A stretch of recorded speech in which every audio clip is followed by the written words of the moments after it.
back to the Metro on 101.9 WDET. We're at the Mackinac Policy Conference on Mackinac Island. I'm Kerry Jr. II, in for Tia Graham. There's a constant tension in our politics and in young people's lives. It sits between the skilled trades and a four-year college degree. And the question is, which path is best? College is largely seen as the natural next step for a young teen graduating from high school. But in the last few years, college has gotten more expensive. College graduates struggle to get entry positions, all the while an aging workforce among the skilled trades offers more opportunity. So now many are wondering, what kinds of jobs should we prioritize for young people? And what kinds of investments should we be making in training trades workers? To discuss that now, we have Ryan Bennett here. He's the president of a bunch of trades organizations, including the West Michigan Building Trades and the Michigan Pipe Trades. Ryan, welcome to the Metro. Thank you for having me. Looking forward to the conversation. Thank you for joining us. So first, I want to learn a little bit more about your background Sure. and how this informs, how that background will inform this conversation. How did you yourself get into the skilled trades and eventually becoming the president of trades unions? Yeah, so I was a second-generation United Association member. My dad and two of my uncles were plumbers and pipe fitters. And when I was going through high school, I figured I didn't want to do that. I didn't want to get dirty for a living. I wanted one of those white-collar office jobs. And then I got to about my senior year at Grand Valley State University and figured out what my degree in business administration with a minor in Spanish was going to pay. Mm-hmm. So I left and started my apprenticeship at 20 years old, left college in my senior year, much to my mother's dismay, and started my apprenticeship program. Turned out to be the best move I'd ever made. Wait, so you didn't finish the college degree? You said your senior year you left.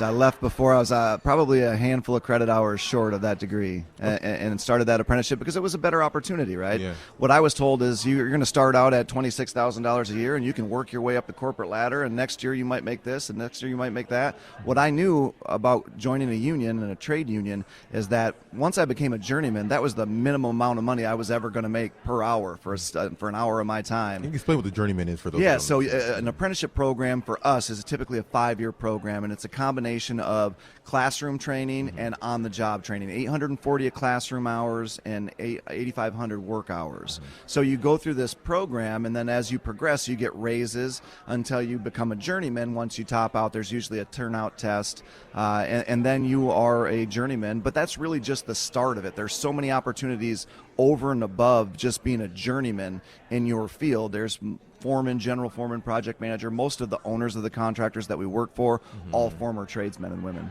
Now, your story is uniquely fitting for this conversation because you didn't want to do trades. It seems like you were susceptible to sort of the stigma that trades have. Yep. You don't want to use your hands, get dirty, as you said before. So you went a different route. You went the college, I guess, traditional college 4-year route. But then in that process, you were like, wait a minute.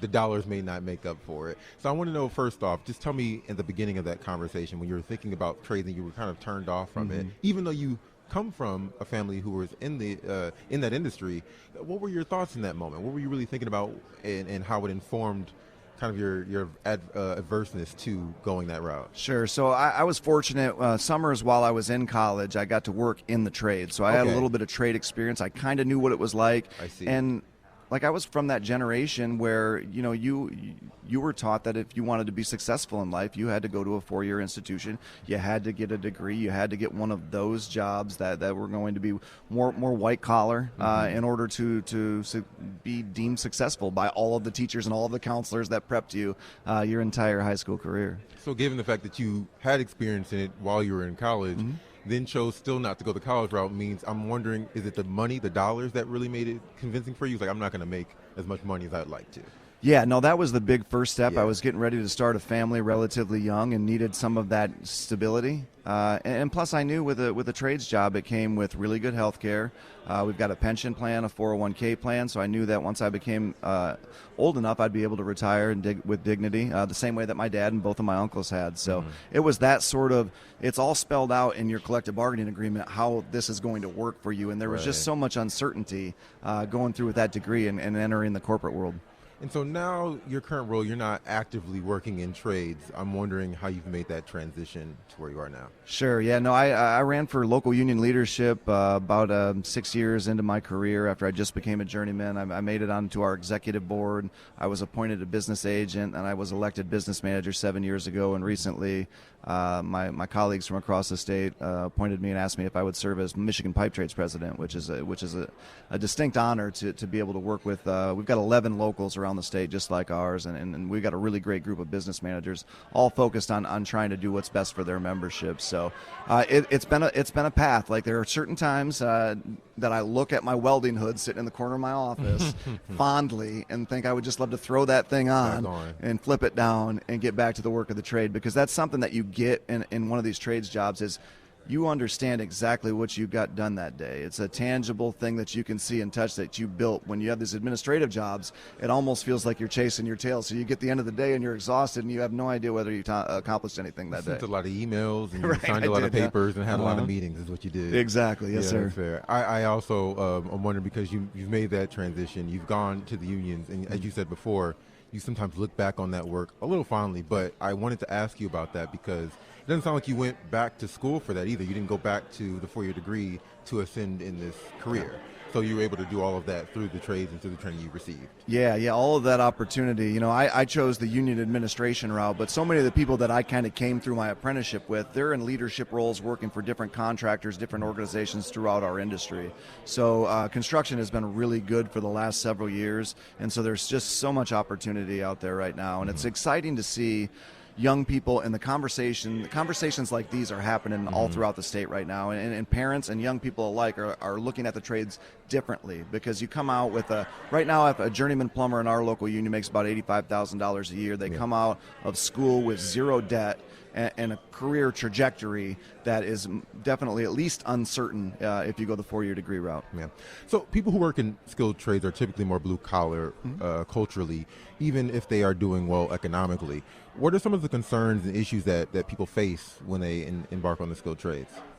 Yeah, it's nice because of that degree of certainty that you have. But look, it's not for everybody. We have young folks that think they want a career in the trades, and they get out there and they realize that they just don't like the physical nature of it. They don't like having to work in the elements. They don't like the early mornings and the late nights sometimes. So it's definitely not for everyone. And one of the things we've been trying to do statewide is to reach into, ninth graders, eighth graders, even seventh graders into the middle school ages and start talking to them. So that way, if nothing else, at least they have a little bit of exposure so they can understand what these jobs are going to be like if they choose to go that pathway once they get out in the work field.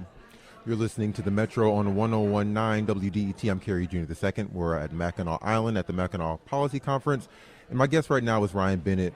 He is the president of Western Michigan Build Trades and the Michigan Pipe Trades Union. And we're talking about the growing interest among the younger generations in the industry and trades, and the tension between trades and a 4-year college degree. So now, Ryan, I want to talk a little about innovation. Can you tell me a little bit about how the trades, carpentry, construction, electrical work, all that stuff has changed over the last few decades? Yeah, no, that's a great point. One of the things that we do, because we run the apprenticeship program as the union, is we need to make sure that we are keeping up to date with the latest technology, because our contractors need that skill set when they hire from our hiring pool. So recently we just completed an addition to our building over in Coopersville where we added on a computer lab.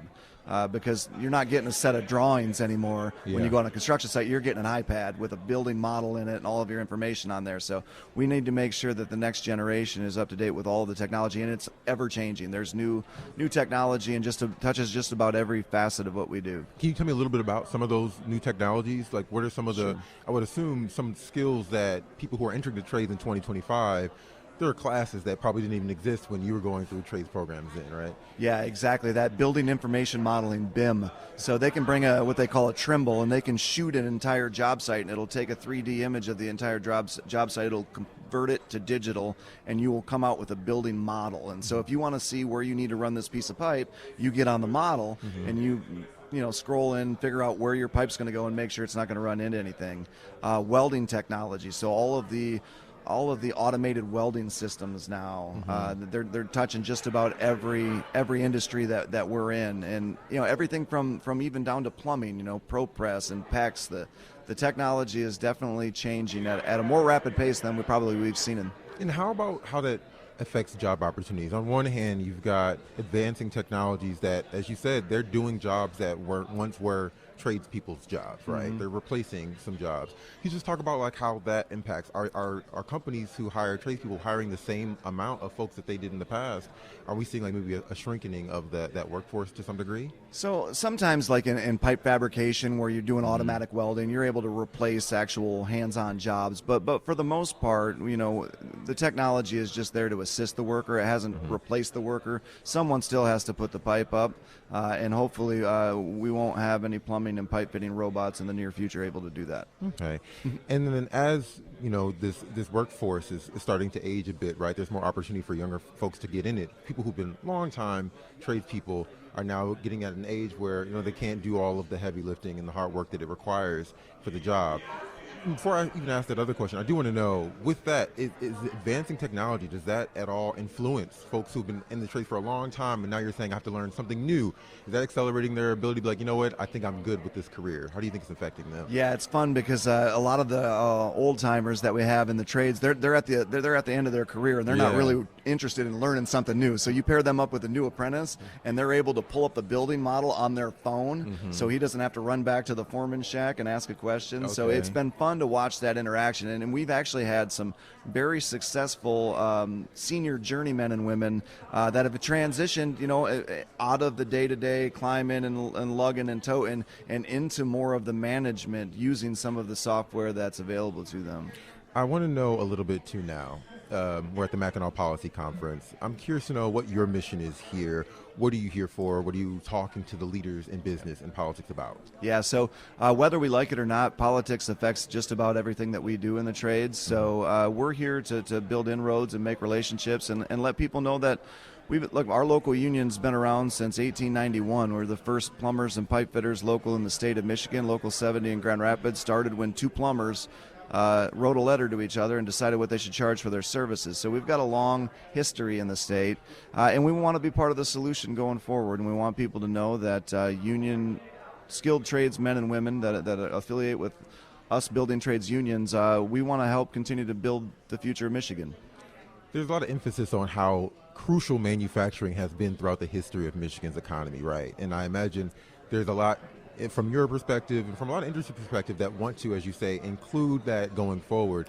I'm wondering, are there headwinds for tradespeople in terms of technological innovation and the way businesses are trying to optimize or advance the technology in Michigan in manufacturing? Are there headwinds you're facing where you have to say at conferences like this, hey, don't forget about us. We've been here for a long time, and we need to make sure that we're still included going forward? Yeah, a lot of the frustration is when you talk about economic development in the state of Michigan, they base the incentive packages on jobs that are going to be created once the facility is built. And so sometimes they forget about the construction jobs that it actually takes to build it. So one of the things that we're trying to work on is making sure that we include that in any economic incentive package that we're going to offer as taxpayers. Let's talk about who's going to do the construction jobs, because unfortunately there's several large projects around the state that are actually importing workers from other states to build these facilities. When they're getting huge tax breaks from local government, they're getting a pretty generous incentive package from the state of Michigan. Meanwhile, taxpayers like myself and our members are sitting home because they're not asked to build it. Well, it sounds like they're trying to cut costs, right? How do you then, what's the argument? What is the argument to say, hey, we need to be paying the workers that are here? Yeah, I mean, the prevailing wage law coming back on the books was a huge advantage. And hopefully somewhere down the road we'll be able to tie the MEDC and the economic development folks to using those wages. So we don't want transient workforce. We don't want out-of-state contractors being able to come in and win work in Michigan solely on their ability to pay people less than whatever the prevailing rate is right now. Okay. And now I want to get just kind of finally to this dichotomy between education, skilled trades, right? What we're seeing now is that enrollment in two-year public vocational programs has increased about 20% since 2020. That's according to the National Student Clearinghouse Research Center. And as a result, Gen Z is kind of being dubbed the tool belt generation, as this new generation is going to take some of these opportunities that, as we spoke about before, the old timers, and they're getting at that retirement age. So we know the cost, though, of traditional four-year colleges has a lot to do with that influence. But what do you think is making the trades just an attractive alternative for this newer generation? Yeah, I think it's a lot of the same thing that I experienced when I went through the program. You got a rising cost of a four-year degree, and the wages on the backside of that four-year degree haven't nearly kept up. So, and then there's the shift in policy and opportunities that come on the backside of that degree. Whereas if you go through a trades job, you know exactly what you're going to do when you get done. You're going to Yeah. go do that out in the field, and you're going to be able to do it for a long and successful career.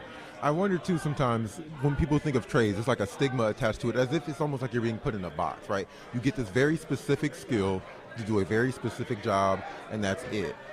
Break that down for me. I'm wondering, like, is that actually true on the other side? Yeah, no, what's really cool about being affiliated with a union apprenticeship program is we've got a very diverse set of contractors. We've got contractors that are plumbing up your kitchen sink. We've got the same contractors signed with us that are out there building new powerhouses. So the diversity just within the plumbers and pipe fitters is huge, and so we want you to learn everything you can in that 5-year apprenticeship program, because we're not going to be able to teach you to be a master of any of it. But when you go from a plumbing contractor to industrial power generation contractor, you're not going to be completely lost. You're going to have the foundation and the skill set that's going to allow you to be successful in whatever environment the contractor throws you in. Okay, so I have this specific skill, but no matter what the construction looks like in 2025 or 2035, you're still going to need folks like me doing that work, right? Exactly. And then those folks, and especially the young folks, we try to impress upon them is this is a continuing education. So you don't want to get left behind. Your ability to maintain employment depends on the skill set that you're bringing to each one of these contractors. But that also requires the workplace to also train these people up as technology advances, correct?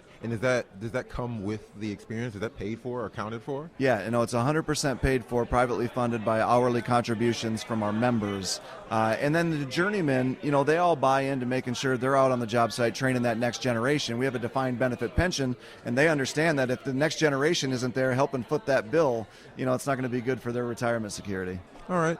And then one question about our governor here. Throughout her time in office, Governor Whitmer, she's put money towards investing in apprenticeships. What do you make of the investments she's made? Anytime we're investing in apprenticeship programs, I think it's a good thing for the future workers of Michigan. But we have to make sure that when we talk about apprenticeships, we're having an apples-to-apples comparison. There are a lot of people out there that say that they have an apprenticeship program, and maybe they link up with a CC or something. They got a couple classes. We've got a very regimented program that progresses these young folks from apprentice to journeyman, and they're governed separately by a joint apprenticeship training committee, not just the employer deciding where they're going to go. Okay. We have an entire system in place that really sets these folks up for long-term success. That's looking for the interest of the worker. The worker, and not the the student, company. not the company. Yep. Well, that's important to say. What trades should we be investing more in? All of the skilled trades right now. I mean, there aren't any more present kind of new technology ones that we ought to be like saying, hey, we need more of these folks because this is the cutting edge of what's next. Yeah, I mean, well, you see the huge investment right now into solar. So obviously our counterparts, the IBW, the electrical workers, they're a little bit strapped, and we're all busy as well. So all of the building trades in the state of Michigan right now are at capacity. So we're adding on to facilities. We're training more apprentices than we've ever had. We're going to be there to meet the demand because that's what we've always done. We just need to make sure that when folks in Lansing decide to incentivize a project, that we're included in those conversations. All right.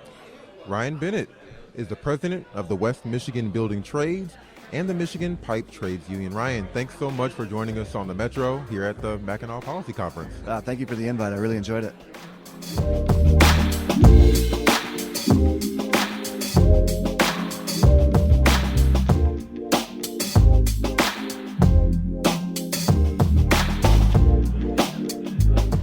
Coming up, Michigan Democratic Senator Gary Peters is not running for re-election after spending a decade in the position.